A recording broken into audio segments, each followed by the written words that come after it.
โทษขออภัยมาในวันเราครั้งนี้ด้วยเนาะ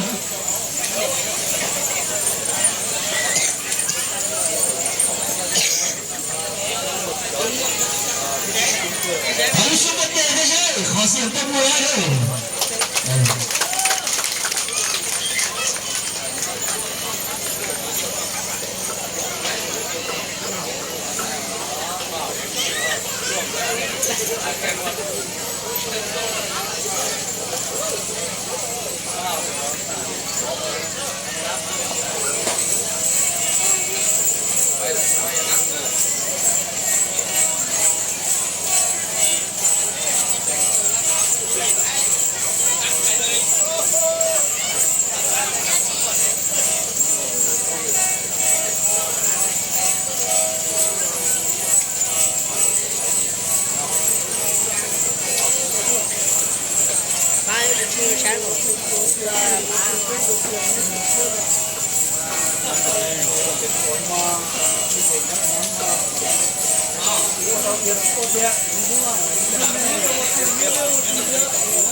ขอชุบเตะไม่ใช่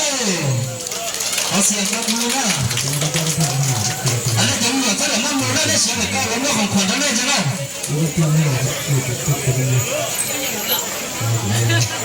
กลับไปรายการนอกของขวัญเลยในคณะเต็มแขนนะให้เกี่ยมนอดเลยทางเลขาพระบ้านในบ้านกับท่านมียุ่งมากเนาะซึ่งให้เกี่ยมนอกของขวัญเนาะ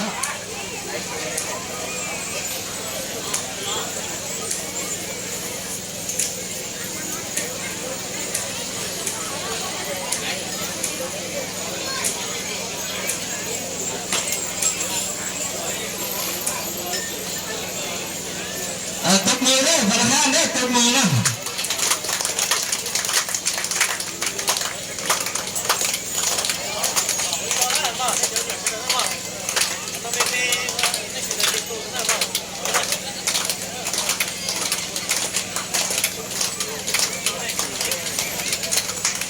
ทุกคนได้นะรายการที่2เกมมาแล้วเด้อเข้ามาแล้วเด้อจะมี3รายการ